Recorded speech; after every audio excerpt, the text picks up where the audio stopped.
Isabelle Morini-Bosc.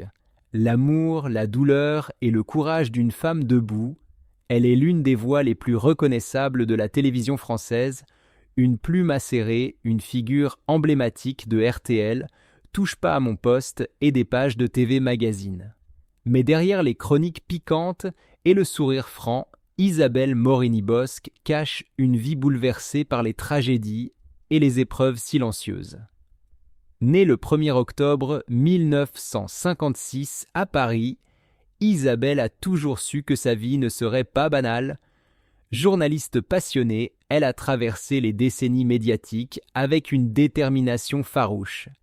Pourtant, à 68 ans, le plus grand chagrin de sa vie n'est ni un échec professionnel, ni une blessure publique, mais la perte de l'homme qui fut son roc pendant près d'un demi-siècle, Alain Morini, son mari, son pilier, son refuge.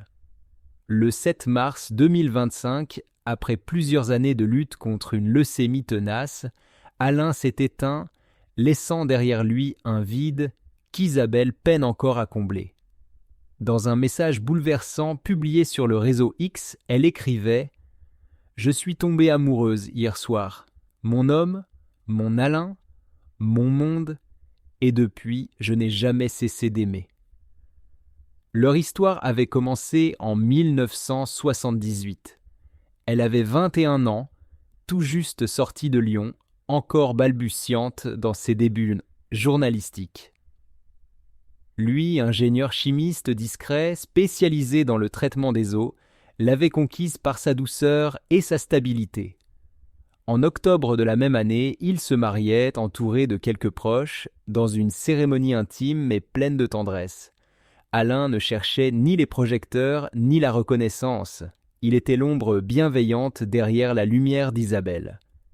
Quand il est tombé malade, en 2019, Isabelle a continué à jongler entre les plateaux télé et l'hôpital. « J'ai tenu par amour. Je vivais avec un courage que je ne soupçonnais pas », confiait-elle en 2023 dans Moment de luxe. Mais les 18 derniers mois furent insoutenables.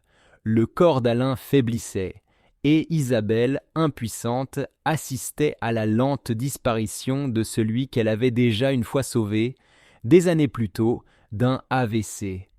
« J'ai cru mourir avec lui, » dit-elle. Et lorsqu'elle raconte cet instant à TPMP, les mots trébuchent. Elle se souvient, mon médecin m'avait dit « Si vous le perdez cette nuit, ce sera fini. » Et j'ai prié, j'ai espéré, mais cette fois, je n'ai pas réussi à le retenir. Après l'enterrement, Isabelle disparaît presque entièrement de la scène médiatique. Elle ne fait qu'une brève apparition sur RTL pour remercier ses auditeurs, la gorge nouée. « Je ne voulais pas revenir, mais je devais vous dire merci. Le deuil d'Alain fut la déchirure de sa vie, mais ce n'est pas la seule blessure que la journaliste ait dû affronter. Le 3 mars 2020, dans une séquence glaçante sur le plateau de TPMP, Isabelle révèle avoir été victime de 3 viols au cours de sa vie, le dernier survenu à Neuilly, près d'un centre équestre. Elle raconte avec pudeur l'horreur de ses nuits volées, ses silences imposés, ses années de honte et de douleur enfouies. J'étais allongée dans l'herbe, il faisait nuit, et je n'avais même plus la force de crier. Ces confidences rares révèlent une facette d'Isabelle que le public ne connaît pas. Celle d'une femme cabossée mais debout, une survivante. Malgré tout, l'amour entre elle et Alain reste la colonne vertébrale de sa vie. Une histoire simple, sans effets spéciaux, mais d'une authenticité bouleversante. Lorsqu'elle parle de lui, elle n'emploie pas le passé. Elle dit encore « mon Alain ». Parce qu'il n'a jamais cessé d'être là. Parce qu'il vit dans chaque mot, chaque silence, chaque battement de cœur qu'elle tente encore de réguler. Une femme de cœur, une femme de voix. Derrière chaque grande femme, il y a souvent un amour fidèle, un pilier discret. Dans le cas d'Isabelle Morini-Bosc, cet homme s'appelait Alain, son mari, son allié, son miroir pendant 47 ans. Ensemble, ils ont eu un fils, Guillaume Morini-Bosc, né en 1990, aujourd'hui ingénieur et écrivain, discret mais profondément attaché aux valeurs de ses parents. Isabelle confiait récemment chez Jordan de Luxe: Alain, c'était mon homme idéal, courageux, libre, toujours là pour que je fasse ce que j'aime. Ce n'était pas une histoire d'amour flamboyante comme dans les contes. C'était un compagnonnage solide, forgé dans les doutes, les batailles professionnelles, les succès inattendus. Du temps où Isabelle courait les rédactions sans savoir si son nom compterait un jour, jusqu'à sa notoriété grandissante à la télévision, Alain est toujours resté son socle silencieux. Aujourd'hui, à 68 ans, Isabelle Morini-Bosc regarde sa carrière avec un mélange de fierté lucide et de regrets assumés. En plus de 40 ans dans le journalisme, la radio et la télévision, elle a bâti un parcours impressionnant. Mais elle ne cherche pas à engommer les zones d'ombre. Son aventure professionnelle commence chez Géo, où elle apprend l'écriture, la rigueur, le goût du monde, mais c'est dans les médias audiovisuels qu'elle trouve sa vraie place. Elle rejoint VSD, puis TV Magazine, et en 1995, elle entre chez RTL. RTL, c'était ma première maison à l'antenne. J'y ai appris à parler à des millions de gens chaque matin. C'est ça ma plus grande fierté, disait-elle à Télé Loisirs en janvier 2025. Son passage à l'émission On refait la télé, qu'elle coanime dès 2004 avec Sébastien Follin puis Emmanuel Maubert, fait d'elle une voix familière du paysage médiatique français, mais c'est avec Touche pas à mon poste, à partir de 2013, qu'elle devient une figure reconnue du grand public. Elle confie: Cyril m'a tendu la main quand personne n'aurait osé. Sur le plateau, elle n'est pas qu'une chroniqueuse. Elle devient un visage rassurant, parfois piquant, mais toujours sincère, que les téléspectateurs adoptent comme une proche. À 68 ans, je peux dire que j'ai réalisé le rêve de ma vie de petite fille, donner un peu de joie aux autres, glisse-t-elle avec émotion. Mais Isabelle ne masque pas ses échecs. Elle parle sans filtre de son passage dans Pif Paf sur Paris Première. Entre 2007 et 2010, je n'étais pas à la hauteur, à hauteur. Je n'ai pas réussi à exprimer ce que je valais. Et le regard des dirigeants m'a blessé. Autre déception, le projet personnel d'une émission télé dans les années 2000 qui ne verra jamais le jour, faute de financement. J'y croyais, j'ai beaucoup pleuré quand tout est tombé à l'eau. Je pensais pouvoir tout faire, mais j'avais tort. Aujourd'hui, Isabelle regarde le succès et l'échec avec philosophie. Le succès, c'est quand on vous aime. L'échec, lui, vous apprend à tenir debout, disait-elle dans Laissez-vous tenter sur RTL le 15 février 2025. Elle est fière d'avoir traversé les tempêtes, d'avoir été une inconnue que personne ne croyait capable, jusqu'à devenir une célébrité aimée. Mais si elle pouvait revenir en arrière, elle confie qu'elle aurait passé moins de temps à courir derrière le travail et plus à regarder Alain dans les yeux. J'ai connu le succès, mais j'ai raté des moments précieux avec l'homme que j'aimais. Et ça, je ne me le pardonnerai jamais. Les silences d'Isabelle, ce que le public ne saura peut-être jamais. Si Isabelle Morini-Bosc s'est toujours montrée franche et directe à la télévision, peu de gens connaissent les zones d'ombre qu'elle dissimule avec pudeur. Ces silences ne sont pas des oublis, mais des boucliers, des histoires qu'elle n'a pas toujours voulu ou pu partager. L'un de ses secrets les plus douloureux concerne les conséquences psychologiques des agressions sexuelles qu'elle a révélées en 2020 sur le plateau de TPMP. Si son témoignage avait bouleversé l'opinion publique, elle n'avait alors rien dit de la thérapie longue et complexe qu'elle avait dû suivre pour affronter ses traumatismes. « Je ne veux pas qu'on me voie comme une victime », aurait-elle confié à une amie proche. Elle portait ce fardeau en silence, préservant son image de femme forte, mais souvent hantée, la nuit, par des souvenirs trop lourds à revivre. Ce n'était pas un tabou, c'était une stratégie de survie. Autre secret jalousement gardé, ses débuts marqués par la précarité. Avant d'être l'une des figures de RTL et de TPMP, Isabelle a connu la galère, les petits biboulots, les piges non rémunérées et les nuits passées sur le canapé d'amis, faute de pouvoir payer un loyer. Personne ne savait que je dormais chez des copines. Je ne voulais pas passer pour une ratée, a-t-elle confié, bien plus tard, à une ancienne collègue. Ce refus d'apparaître fragile venait de loin, d'un profond besoin de prouver qu'elle pouvait réussir par elle-même sans qu'on la prenne en pitié, et puis il y a eu la culpabilité familiale. Un incendie accidentel, un frère blessé et des reproches silencieux de parents bouleversés. Ils ne me l'ont jamais dit directement, mais je l'ai senti. Si j'avais été là ce jour-là, peut-être que, même si la famille a fini par se réconcilier, cette blessure est restée ouverte, tapie dans un coin de sa conscience. Isabelle, en apparence inébranlable, vivait avec un sentiment d'échec qu'elle n'a jamais osé afficher. Alain, jusqu'au bout. Et au-delà, quand Alain tombe malade en 2021, tout bascule. Isabelle, fidèle à son engagement professionnel, continue d'assurer ses chroniques sur RTL, ses interventions sur TPMP, tout en passant ses soirées et week-ends à l'hôpital. Une double vie éreintante, presque inhumaine. Chez Jordan Deluxe, elle lâche un jour, les yeux brillants. Le monde devient flou quand l'homme que vous aimez commence à disparaître devant vous.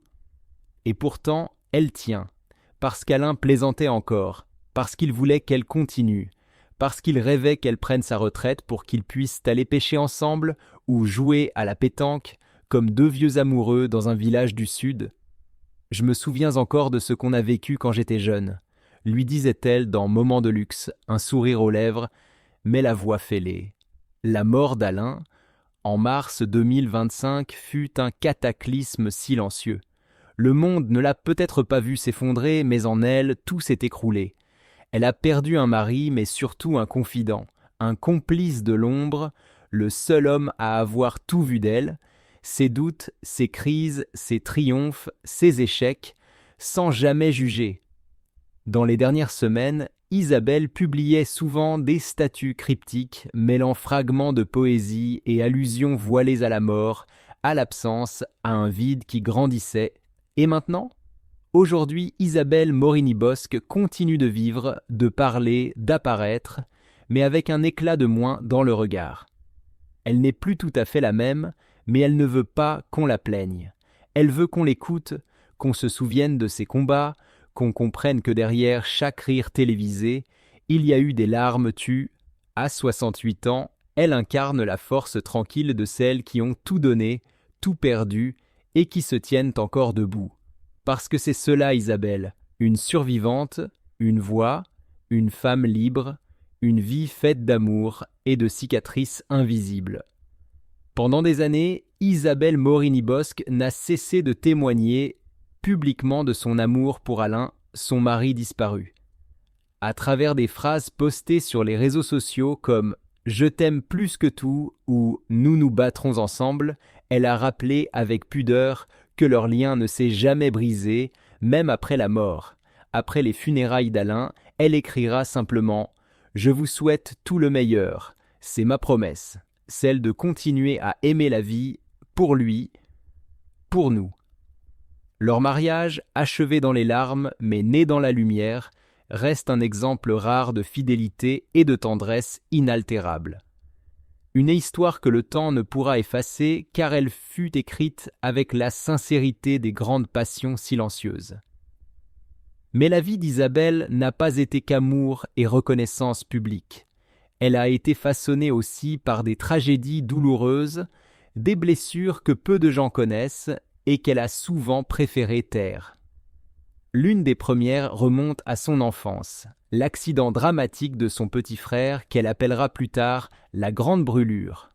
En 2023, sur le plateau de TPMP, elle évoque cette blessure familiale avec une émotion rare. Mon frère a été gravement brûlé dans un incendie alors qu'il était enfant. Il en est resté marqué physiquement et psychologiquement à vie. Elle ne dira ni la date, ni les circonstances exactes. Mais dans son regard embué, on devine l'impact. Il a été incroyablement courageux. Un battant, Leurs parents, un ingénieur des barrages et une mère d'origine brésilo-savoyarde, ont tout sacrifié pour soutenir leur fils. Et Isabelle, l'aînée, se sentait souvent impuissante, coupable même de ne pouvoir faire plus.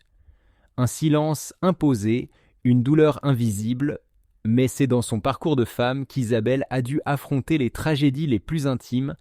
À TPMP, elle avoue, la voix brisée: j'ai été violée 3 fois, la dernière fois c'était près de Saint-James à Neuilly, il faisait nuit, personne n'est venu. Le récit est glaçant. L'agresseur l'aurait traînée dans les herbes hautes. L'attaque dura plus de 2 heures.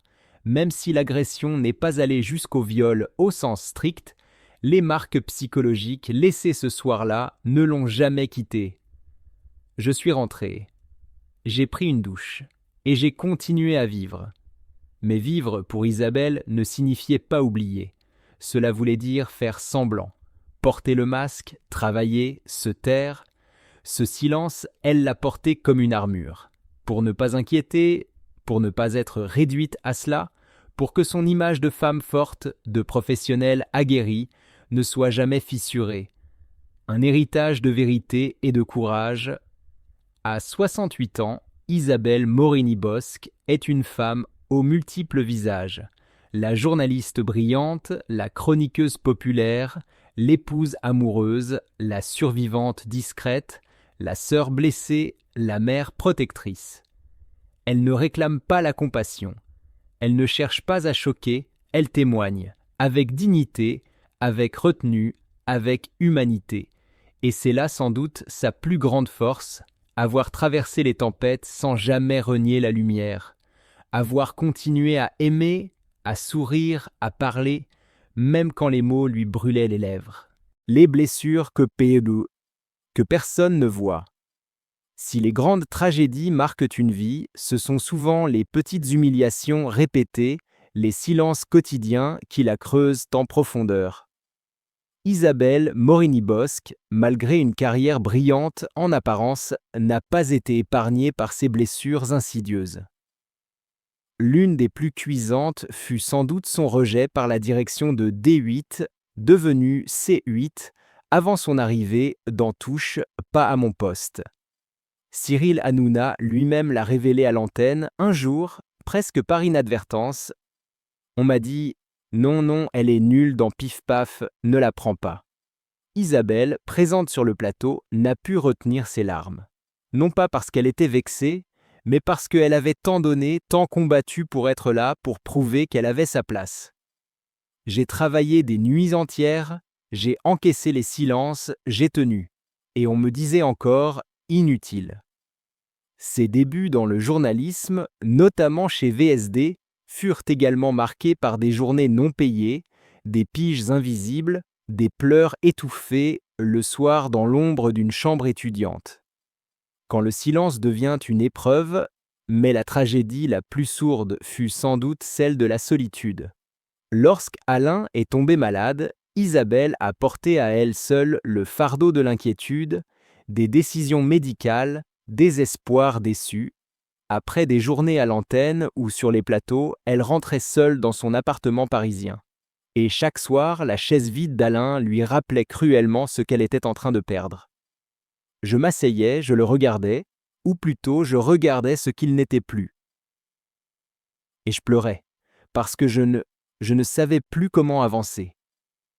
Cette image, une femme forte, en apparence solaire, assise seule face à l'absence, résume peut-être mieux que tout ce que fut Isabelle Morini-Bosc dans ces dernières années, une guerrière au cœur fissuré, une femme forte mais profondément humaine. Isabelle ne s'est jamais effondrée devant les caméras, elle a souri, elle a plaisanté, elle a offert aux autres ce qu'elle aurait parfois aimé recevoir, de la douceur, de l'attention, un regard sincère. Mais à l'intérieur, elle a accumulé les blessures, les injustices, les douleurs, sans jamais cesser de se relever. Oui, Isabelle Morini-Bosc est une figure médiatique, mais elle est surtout une femme de courage, de profondeur, de vérité. Elle a traversé la honte, la peur, le rejet, le deuil, et chaque fois elle s'est reconstruite.